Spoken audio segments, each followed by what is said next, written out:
कंवारी ननद। अंजलि की उम्र लगभग 30 साल हो चुकी थी। वो एक स्कूल में टीचर की जॉब करती थी। अंजलि के घर में उसकी माँ के अलावा उसका छोटा भाई और भाभी भी रहा करते थे। 30 साल की उम्र होने के बाद भी अंजलि की अब तक शादी नहीं हुई थी। इस बात को लेकर अंजलि की माँ रुक्मिणी देवी काफी परेशान रहा करती थी। माँ, मैं स्कूल जा रही हूँ, जरा मेरा टिफिन तो दे दीजिए। अब क्या पूरी जिंदगी मैं तुझे टिफिन बनाकर देती रहूंगी? अरे कुछ सोचा भी अपने बारे में या बस ऐसे ही? क्या माँ, सुबह सुबह फिर वही बातें लेकर बैठ गई। माँ गलत क्या कह रही है अंजलि दीदी? इतनी उम्र हो चुकी है आपकी, माँ कब तक आपकी सेवा करती रहेंगी? भाभी, मैंने माँ को कब कहा कि मेरी सेवा करो? वैसे भी अपना टिफिन मैं खुद तैयार कर लेती हूँ, बस टेबल से उठाकर देने को ही तो कहा था। वैसे अंजलि दीदी, देखा जाए तो टिफिन उठाकर देने की उम्र तो आपकी है। आपका अपना घर परिवार बच्चे होते तो ये जिम्मेदारी आज आप पूरी कर रही होती। एक बात मेरी समझ में नहीं आती, अगर मेरी शादी नहीं हुई तो इसमें मेरी क्या गलती है और तुम सब लोग मेरे पीछे क्यों पड़े रहते हो? अरे कुछ कहना क्या पीछे पड़े रहना होता है? अपने छोटे भाई को देख, तुझसे 3 साल छोटा है लेकिन 2-2 बच्चे खेल रहे हैं आंगन में। मुझे आप लोगों की कोई बात नहीं सुननी, जा रही हूँ मैं। और आप में से किसी को मेरा कोई काम करने की जरूरत नहीं है, मैं खुद संभाल लूंगी। इतना कहकर अंजलि वहां से चली जाती है। शाम को जब अंजलि अपने स्कूल से लौटकर घर वापस आती है तो उसने देखा कि पड़ोस वाली निर्मला चाची वहां पर बैठी हुई थी। क्या बात है अंजलि बिटिया, नौकरी करके वापस आ गई? जी चाची जी, कैसी हैं आप? मैं तो ठीक हूँ बेटा, तुम बताओ शादी के बारे में कुछ सोचा या नहीं? अरे रहने दीजिए ना, इससे तो शादी की बात करना ही बेकार है। कुछ भी कहो तो गुस्सा करती है, बात बात पर आंखें दिखाती है। माँ, आप ऐसा क्यों कह रही हैं? मैंने कब आप पर गुस्सा किया? अरे अंजलि बेटा, तुम्हारी माँ ठीक ही तो कहती है। 30 की होने आई हो, अब तुम्हें भी शादी वादी कर लेनी चाहिए। चाची जी, आप तो ऐसे कह रही हैं जैसे शादी करने से मैंने मना किया हो। रहने दीजिए निर्मला चाची, हमारी अंजलि दीदी को अभी तक उनकी पसंद का दूल्हा नहीं मिला ना, इसीलिए वो शादी नहीं कर रही। भाभी, ऐसी कोई बात नहीं है। अरे तो फिर क्या बात है? तुम्हारी माँ ने तुम्हारे लिए इतने रिश्ते ढूंढे लेकिन तुम्हें कोई पसंद ही नहीं आता।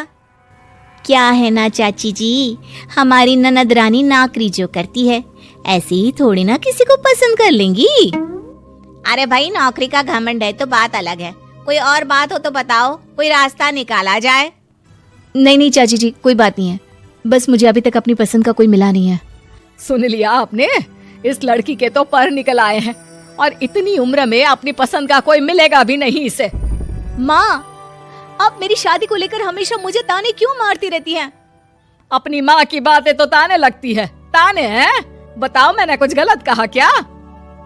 देखो, ये सब छोड़ो, मेरी दूर की बुआ का बेटा है, उसकी अभी शादी नहीं हुई है, उम्र होगी कोई 34-35 साल। आप कहें तो बात आगे बढ़ाऊं? अरे हाँ हाँ, क्यों नहीं, ये भी कोई पूछने की बात है। अरे जल्दी से लड़के को यहाँ बुला लो।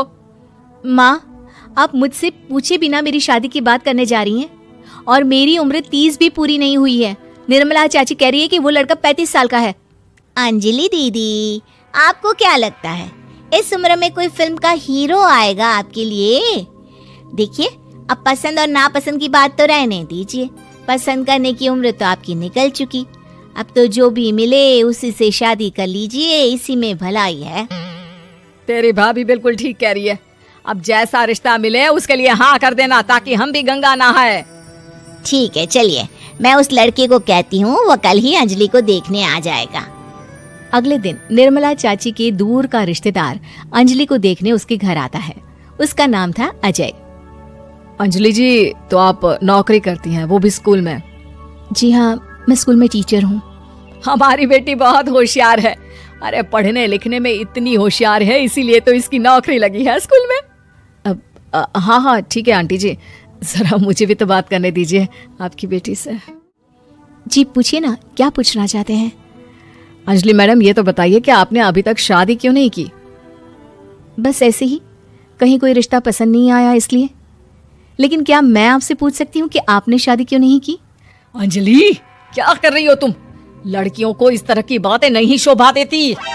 रहने दीजिए आंटी जी, आपकी बेटी काफी पढ़ी लिखी है, मैं उनके सवाल का जवाब दे ही देता हूँ। वो क्या है ना, मुझे भी अभी तक अपनी पसंद की कोई लड़की नहीं मिली। अच्छा अच्छा, कोई बात नहीं। वैसे आपकी तनख्वाह कितनी है, कितना कमा लेती हैं महीने का? जी यही कोई 25,000 महीने। बस 25,000? इतने से क्या होता है? इतने से तो आजकल घर भी नहीं चलता। आपके कहने का क्या मतलब है?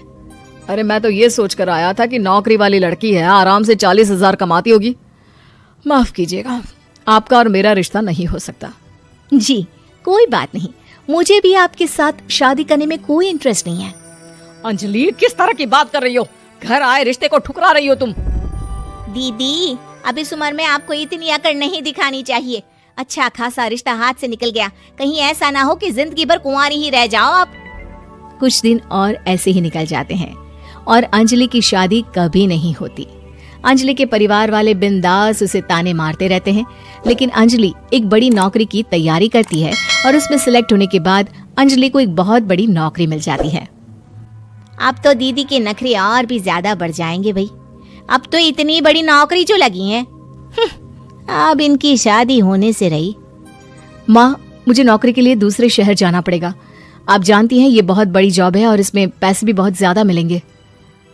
अच्छा, कितने पैसे मिलेंगे बेटा? माँ, मुझे हर महीने 90,000 सैलरी मिलेगी। क्या? अरे वाह वाह, ये तो बहुत अच्छी बात है। लेकिन फायदा क्या? कितने भी पैसे मिले, शादी तो हुई नहीं ना तुम्हारी। अंजलि नौकरी करने के लिए दूसरे शहर में चली जाती है और जब कुछ महीनों के बाद वो वापस घर आती है तो उसे अपने पति के साथ देखकर उसके घर वाले हैरान रह जाते हैं। अरे अंजलि, तूने शादी कर ली और हमें बताया तक नहीं। और दामाद जी करते क्या हैं? इतनी बड़ी कार है उनकी। माँ, मैं आपको सब कुछ बताना चाहती थी, लेकिन आप सबके ताने सुनकर बहुत दुखी हो गई थी और इसलिए मैंने अपनी पसंद से शादी कर ली। मेरे पति मेरे साथ ही ऑफिस में नौकरी करते हैं और बहुत बड़े अफसर हैं। और एक बात बताऊं माँ, आज मैं बहुत खुश हूँ।